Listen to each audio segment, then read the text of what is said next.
네, 이제 오늘은 우리가 조선업 사이클이 돌아왔다, 뭐 슈퍼 사이클이다, 이런 뉴스들은 이제 많이들 보셨을 텐데, 그런데 이제 한편으로 이런 뉴스들에 깔린 논리들을 보면 단순히 뭐 배를 몇 척 수주했다, 뭐 얼마에 수주했다, 이제 이런 식으로만 설명을 해놔서 이제 오늘 이 시간에는 이제 누구나 다 아는 그런 논리가 아닌 실제로 이 조선업 사이클을 판단하는 데 도움이 되는 내용을 좀 살펴보겠습니다. 이 두 편으로 나눠서 생각을 해보려고 하는데요. 바로 이 조선업의 독특한 매출 인식 방법입니다. 이제 먼저 이 시간에는 우리가 흔히 알고 있는 이 기업들의 매출 인식 방법이랑 그 다음에 이제 조선업이 어떻게 다른지를 좀 살펴보고, 이제 그 다음 시간에는 실제로 이제 국내 조선사 한두 기업을 예시로 이제 들어서 이제 현재 왜 이렇게 적자가 나고 있는 건지, 그리고 이제 우리가 기대하는 긍정적인 그 사이클이 돌아오는 시점은 어느 시점일지 대략적으로 좀 추리해보는 시간을 갖겠습니다. 이 시간에 다루는 내용들은 그 회계 관련 내용들이 일부 나오기 때문에 조금은 어렵다고 생각하실 수 있지만, 이 조선업에 투자를 하고 있다면 반드시 이 정도 개념 정도는 알고 있어야 되기 때문에 최대한 이해하려고 노력해 보시면 좋겠습니다.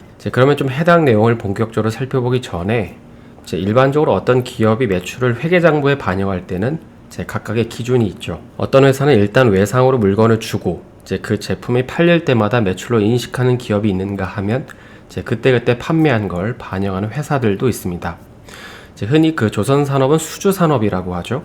근데 사실 수주산업이라는 거는 이 조선업에만 국한되는 건 아니고 이 건설업에도 적용이 되는 개념입니다. 그러면 이 수주산업이라는 건 뭘 말하는 걸까요?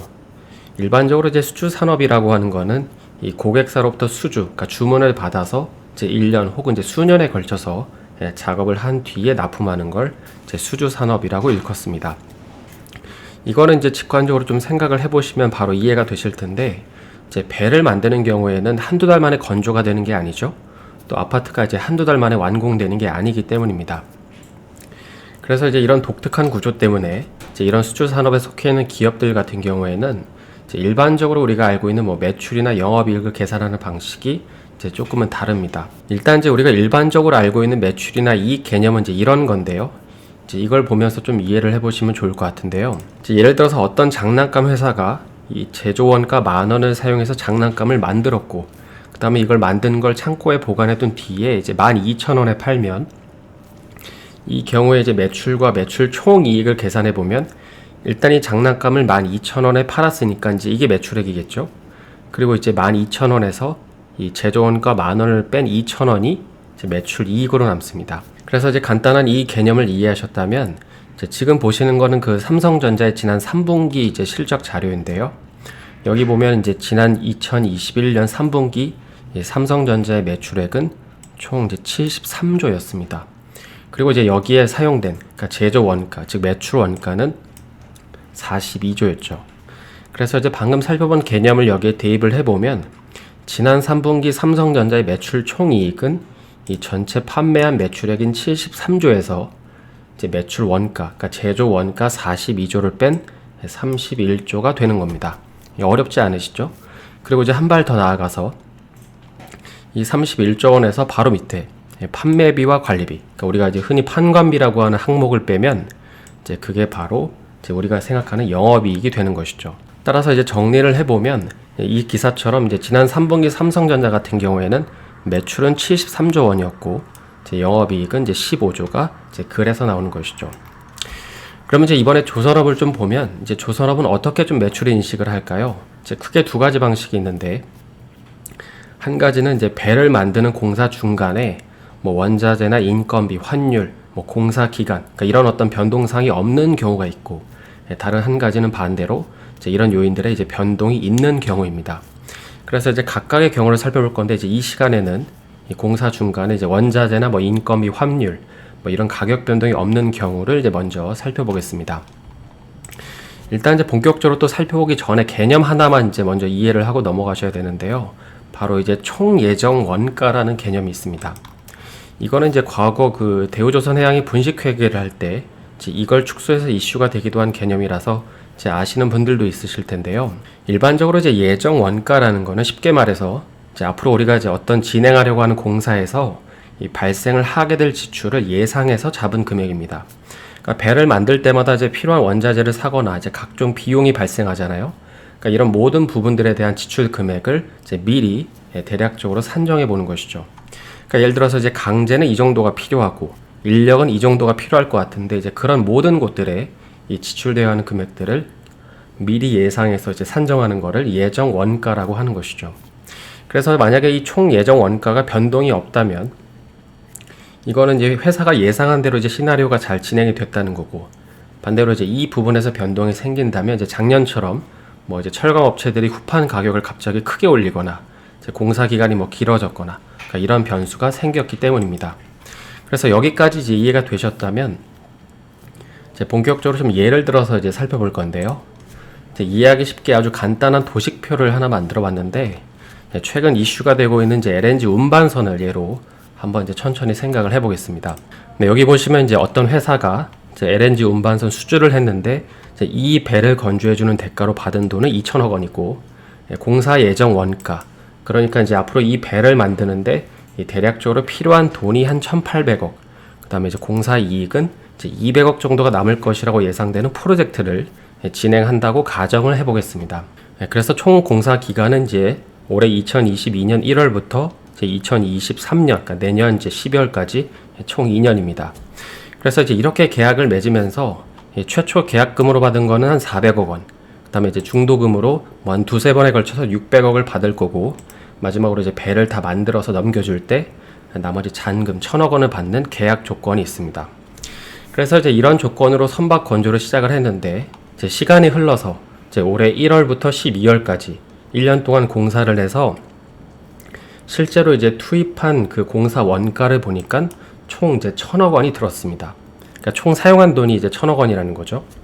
그래서 이제 여기까지 또 보면 2022년 말에 이 시점에 결산을 하는 이 시점에 우리가 알 수 있는 것 중에 한 가지는 이 회사 같은 경우에는 2022년 동안, 그러니까 1년 동안 배를 만들기 위해서 총 1,000억 원이 공사 원가로 투입이 되었다는 것이죠. 그리고 이제 다음으로 그 해야 할 작업이 있는데요. 앞으로 남은 1년 동안 과연 1년 전에 설정해 놓은 이 예정 원가, 이 예정 원가를 그대로 가도 괜찮다고 판단을 할지, 아니면 뭐 추가로 돈이 더 들어갈 때가 있는지를 이제 이 시점에서 이제 재산정을 해야 되는 것입니다.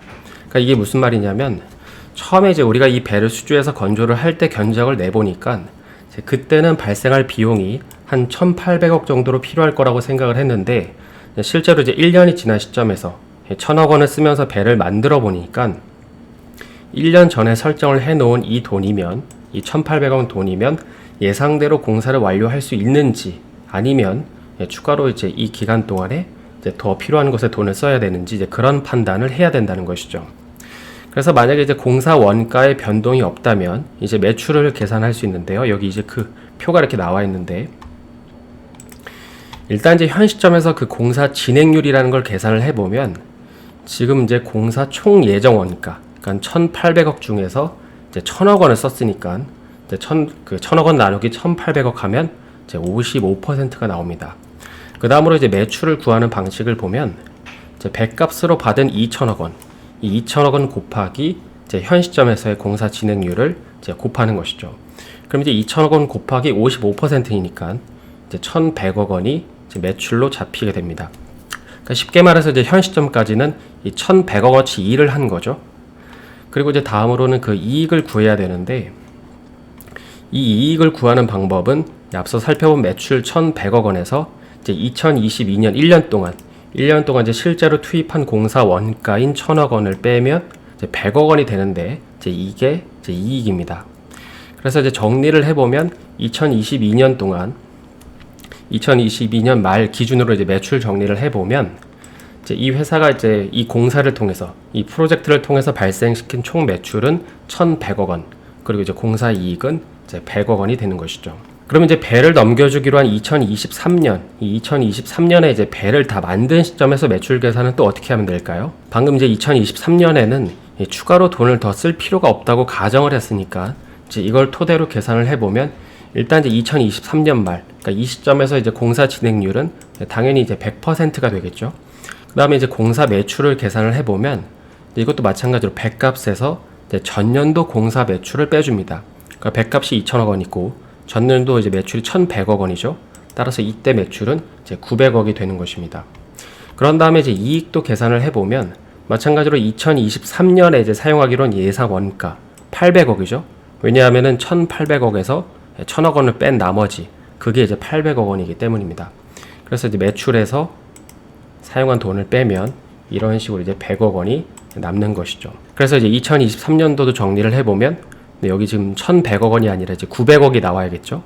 그다음에 이제 공사 이익은 똑같이 이제 100억 원이 2023년 말에 회계가 되는 것입니다. 어렵지 않으시죠? 그래서 여기까지가 이제 수주산업, 특히 이제 조선주에 투자하신 분들이라면 반드시 알고 있어야 되는 매출 계산 방식인데요. 그래서 뭐 배마다 계약하는 시기가 다 다르니까 그러니까 이런 것들이 다 누적이 되고 쌓이고 쌓여서 이제 분기별로 실적이 발표가 되는 것입니다. 그런데 이제 지금 살펴본 이 방식은 중간에 그러니까 이제 2023년 이 기간에 아무런 일도 일어나지 않는다는 전제 하에 계산을 한 것이죠. 그러니까 원자재 가격도 예상한 대로 움직였고 뭐 공사 기간이나 최저임금 상승에 따른 뭐 인건비 인상 그러니까 이런 것들이 하나도 반영이 안 되는 것입니다. 하지만 이제 사실 모든 일이 계획대로 되지 않듯이 이제 배를 건조할 때도 이제 이렇게 순탄하게만 진행되기가 쉽지 않습니다. 그래서 이제 다음 시간에는 이제 본격적으로 이런 이슈들이 반영이 된 매출 계산을 해보고 실제로 이제 삼성중공업이랑 이 대우조선해양의 IR 자료를 보면서 작년에 왜 이렇게 큰 적자가 발생했는지도 알아보겠습니다. 그리고 마지막으로 이제 이런 적자 매출이 언제쯤 끝날지도 같이 생각을 해보겠습니다. 한 주간 고생 많으셨고요. 저는 월요일에 다시 인사드리겠습니다. 오늘 영상이 도움이 되셨다면 좋아요와 구독 부탁드립니다.